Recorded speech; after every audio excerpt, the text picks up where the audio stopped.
Ao meu lado, a doutora Edeni Arruda, que figurará como relatora da mesa.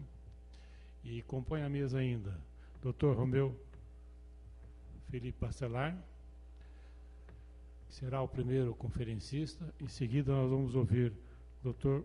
Márcio Dumas. E em terceiro, em substituição ao Dr. José Miguel Garcia Medina, nós vamos ouvir Adriano Sérgio Nunes Bretas, que falará sobre processo civil. O painel consistirá em cada conferencista o prazo de 20 minutos, prorrogável por mais 10, a seu critério, e os presentes que quiserem fazer pergunta deverão formular por escrito, que as meninas recolherão, e ao final das 3 conferências nós iremos passar aos debates. Então eu tenho a honra de passar neste momento a palavra ao Dr. Romeu Felipe Bacelar.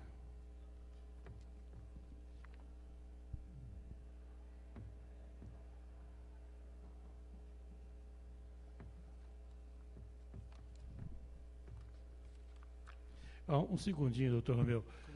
Antes de doutor Romeu iniciar, gostaria de ler o seu pequeno currículo, ou um pequeno currículo de um grande jurista. Romeu Felipe Bacelar Filho, advogado militante, com experiência na área de direito, com ênfase em direito administrativo, atuando profissionalmente com os seguintes temas: administração pública, responsabilidade civil do Estado, desapropriação, licitações e contratos administrativos e processo administrativo. Doutor pela Universidade Federal do Paraná, professor titular de Direito Administrativo da Universidade Federal do Paraná e da PUC, professor visitante do Instituto Nacional de Administração Pública da Espanha, da Universidade de Belgrano, da Universidade Notarial de Buenos Aires e da Universidade Católica de Salta, na Argentina. Presidente do Instituto de Direito Romeu Felipe Bacelar, em homenagem a seu pai, ex-presidente da Associação Ibero-Americana de Direito Administrativo, Costa Rica, da Associação do Direito Público de Mercosul, Buenos Aires, Argentina, do Instituto Brasileiro de Direito Administrativo e do Instituto Paranaense de Direito Administrativo, membro da Associação Argentina de Direito Administrativo, da Associação Peruana de Direito Administrativo e do Instituto Chileno de Direito Administrativo. Membro do Instituto Ibero-Americano de Direito Constitucional, membro da Academia Internacional de Direito Comparado, Paris, membro catedrático da Academia Brasileira de Direito Constitucional, coordenador do Núcleo de Pesquisa em Direito Público do Mercosul, diretor da AC, Revista de Direito Administrativo e Constitucional, membro do Conselho Científico e Editorial de várias revistas especializadas em Direito Público. Foi o presidente da Comissão Estadual de Estágio e Exame de Ordem da OAB Paraná e conselheiro do Conselho Federal da OAB. Ex-secretário-geral do Tribunal de Justiça do Estado do Paraná, autor de várias obras jurídicas. Com a palavra, doutor Romeu. Excelentíssimo senhor advogado, doutor Zanetti, velho amigo, doutora Edeni Arruda, que vai ser a relatora dos nossos trabalhos, meus companheiros de mesa, doutor Márcio Dumas, doutor Bretas, senhores advogados. Eu agradeço o convite que me foi formulado pelo presidente da seccional do Paraná, doutor Juliano Breda. Penso que eventos como esse, como a conferência estadual, são a sede apropriada para que lancemos ideias, flashes aos colegas. 45 anos praticamente de magistério superior, tantos anos dedicados à advocacia, me fazem, evidentemente, refletir sobre todo esse tempo e o país que nós vivemos, a justiça que nós queremos, enfim, o Brasil que todos nós pretendemos e merecemos. Queria cumprimentar o professor, meu colega de faculdade, doutor Assis Gonçalves, pelo recebimento da medalha Vieira Neto, uma homenagem justíssima a um homem que dedicou a sua vida toda à advocacia e ao magistério. Esse tema que me foi confiado é um tema polêmico. Já estou numa idade que não tenho grande preocupação de agradar a quem quer que seja. Claro, gostaria que os amigos compartilhassem minhas ideias, mas estou evidentemente submisso ao contraditório, à crítica. Sempre fui um homem dediquei uma parte da minha vida a estudar o procedimento, como gênero, processo como espécie. Essa é a minha tese de doutorado, e sempre aprendi a lidar com as opiniões contrárias, com a controvérsia. Assim é que, quando nós estamos a tratar da reforma das instâncias superiores, escolha de ministros, aumento do número de ministros de estados, a questão da vitaliciedade, uma reflexão preliminar se impõe. Eu trabalhei muito com a obra de um grande jurista chamado Niklas Luhmann, que, assim como Habermas, Luhmann foi discípulo de William Parsons, professor da Universidade de Harvard. E ambos sempre procuraram timbrar o seu pensamento na ideia do diálogo, da ação comunicativa, da legitimação pelo procedimento como um diálogo entre a autoridade, o poder e o destinatário de seus atos. Na realidade, quando nós falamos em legitimação, legitimidade, eu lembro de Bobbio, que Bobbio dizia que a legitimação, a legitimidade é uma qualidade do poder. O poder legitimado é um poder virtuoso. Quando se imaginou a separação dos poderes, desde Aristóteles, no seu livro A Política, passando por John Locke, e, enfim, Montesquieu, que a rigor não pregava a separação dos poderes, mas sim a especialização das funções do Estado.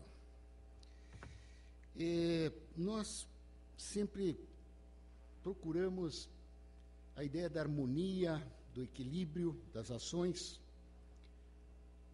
do tal sistema de freios, de contrapesos, um poder, de algum modo, limitando a ação do outro, mas sem que houvesse nenhuma ruptura em relação a essa situação. A democracia, seja ela direta, hoje impossível, né? Só em comunidades extremamente pequenas, né? O povo efetivamente decidindo, passando pela democracia representativa, pela participativa, grupos de pressão, e a democracia semidireta, que os nossos constitucionalistas exemplificam através do plebiscito, do referendo, da iniciativa, do recall e do veto popular. Nós acabamos, o Brasil, desde a sua primeira Constituição republicana, adotando para o ápice do judiciário o modelo americano. Aliás, não tão o modelo americano, mas o modelo americano combinado com o modelo austríaco. Lembro que na Áustria, o grande autor de ideias que subsidiaram a formação do governo austríaco participou com a intervenção de Hans Kelsen, grande constitucionalista e filósofo da época. De qualquer sorte, tínhamos vários modelos, modelo francês, modelo português, né? E a ideia é verificar, por exemplo, a partir do Supremo Tribunal Federal, qual seria o modelo mais apropriado. Nós lembramos que nos Estados Unidos, a Corte Suprema Americana conta com 9 ministros que são efetivamente vitalícios, na expressão mais pura da palavra. Ou seja, deixam o cargo tão somente com a morte, evidente que são submetidos a exames periódicos de saúde, sanidade mental, principalmente, ou porque assim desejem, deixando o cargo. Nos demais países, inclusive na Áustria, existe um mandato para os ministros. Eu tomei nota aqui, por exemplo, o modelo francês, o modelo austríaco, aliás, que adota um sistema difuso concentrado, ele opera através de 9 juízes. Juízes esses que são recrutados, seja pelo parlamento, seja pela presidência da República, através de uma aferição extremamente severa, mas com mandato de 9 anos. O modelo francês, não sei se vocês sabem, o Conselho Constitucional não integra o Poder Judiciário. Ele atua como um conselho absolutamente independente e é composto por todos os ex-presidentes da República vivos e os demais membros, que são 13 membros, são recrutados, 9 membros, recrutados, 3 pelo presidente da República no poder, 3 pelo presidente da Assembleia Nacional e 3 pelo Senado. O modelo alemão adota o sistema de 16 membros com mandato de 12 anos. O modelo português, 13 juízes com mandato de 9 anos. No Brasil, como disse, adotamos o modelo americano. Os juízes são nomeados pelo presidente da República e passam por uma sabatina no Senado Federal. Essa sabatina deve perquirir sobre o notável saber jurídico e a reputação ilibada desses ministros. No Brasil não se exige, por exemplo, que o sujeito seja formado em direito para ser ministro do Supremo Tribunal Federal. Nós tivemos um caso em toda a história do ministro Barata Ribeiro, que era um médico, teve uma duração, a sua investidura no cargo durou 1 ano, porque pelas pressões exercidas, o Congresso Nacional acabou por anular o ato de nomeação em face da ausência do notório saber jurídico.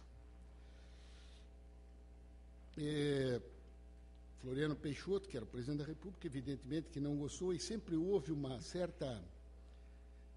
certo conflito. Getúlio Vargas, por exemplo, nomeou alguns ministros e, em alguma época, deixou de nomeá-los para que o Supremo não tivesse um quórum suficiente para julgamento e, por conseguinte, não pudesse atuar. Aqui no Brasil, a idade mínima para ser ministro do Supremo é de 35 anos, a idade máxima 65 anos. Fiz uma pesquisa intensa e já, evidentemente, conhecia pelos longos anos de magistério. E a história mostra, em relação ao Supremo Tribunal Federal, ou condescendência com o poder que assume, às vezes submissão, que é lastimável, conflito, que também ocorre, e às vezes, evidentemente, o Supremo assume o seu verdadeiro papel de guardião da Constituição. No Brasil, o Supremo exerce um duplo papel. É uma corte constitucional, mas é um grande tribunal de justiça também, porque julga originariamente ações que, a rigor, mediante a opinião e a consulta a vários críticos, não devia fazê-lo. Por exemplo, julga o presidente da República, os parlamentares, os seus próprios ministros nos casos de crime comum. Eu estou fazendo esses apontamentos para mostrar, e depois vou falar da emenda constitucional que está em trâmite desde 2007 e que propõe alteração na forma e nos requisitos pessoais de investidura dos membros do Poder Judiciário, porque, como disse, sou um advogado e não consigo conter a minha indignação diante de alguns fatos que vão ocorrendo no cotidiano e que eu vou rapidamente contá-los e, claro, apresentar as minhas ideias, e que não acabam não se tornando, podem não se tornar soluções para os problemas, mas quem sabe ajudem alguma coisa para a resolução. Tribunal Regional Federal. O advogado, que sou eu, marquei uma audiência com o presidente do Tribunal Regional Federal, 14h. Lá estou eu, sentado todos sabem que o Tribunal Regional Federal, em Porto Alegre, lamentavelmente, não sei porquê, só abre suas portas a 13h. Então, o voo chega às 11h, você vai direto para o tribunal, fica lá esperando até abrir as portas, e depois 1 hora esperando para a minha audiência. 2h05, mais ou menos, entra um desembargador federal, tinha sido presidente, cumprimentou a todos, me conhecia, como vai, professor, tudo bem? Meteu a mão na porta e entrou, ficou 1 hora com o presidente do tribunal, conversando sobre que assunto, não sei, me fez perder o avião da volta. E eu disse ao presidente que achava aquilo um absurdo. O sujeito marca uma audiência comigo às 2h, eu saio de Curitiba, e daí um homem que mora em Porto Alegre, mas que tinha sido desembargador. Pois é, o senhor sabe, é colega, como é que eu vou resolver essa situação? Evidente que, como advogado, não podia deixar de mostrar toda a minha indignação. Mais recentemente, estou entrando no Tribunal de Justiça aqui do Estado, encontrei um amigo, juiz aposentado, que está advogando. Eu tive que passar pelo raio-x. Fumo cigarrilha, aquilo apita, chave do carro, apita, telefone celular. O jeito que é mais velho, às vezes esquece de estar tirando as coisas do bolso, apitou. Ele não, ele entrou pelo lado, mostrou a carteirinha de magistrado, não precisa passar por... Assim como os membros do Ministério Público também não precisam passar por revista alguma, só nós advogados. Fui conselheiro federal da Ordem por 6 anos. Lá tive intensos debates que envolviam não só as prerrogativas, eu estava nas comissões disciplinares, nas câmaras disciplinares da Ordem, dada a minha origem como administrativista, e no plenário debatemos, inclusive, as questões alusivas ao chamado 5º Constitucional. Evidentemente que eu não posso dizer que tenho uma ideia absolutamente formada a esse respeito. Quem sabe, quando estiver conversando com o Criador, que não vai demorar muito, eu possa ter convicção de que o que eu vou falar agora seja verdade. Mas eu não tenho visto, lamentavelmente, colegas, nenhuma vantagem no tal do 5º Constitucional, seja do Ministério Público ou seja da advocacia. Até porque, posso ser diferente, mas tem muita gente que pode pensar da mesma forma que eu. Eu sou advogado, eu não sou juiz, eu não nasci para ser juiz. Tive uma imensa dificuldade ao participar das câmaras disciplinares de julgar os colegas. Eu tenho uma tendência natural a defender. Não tenho tendência a acusar.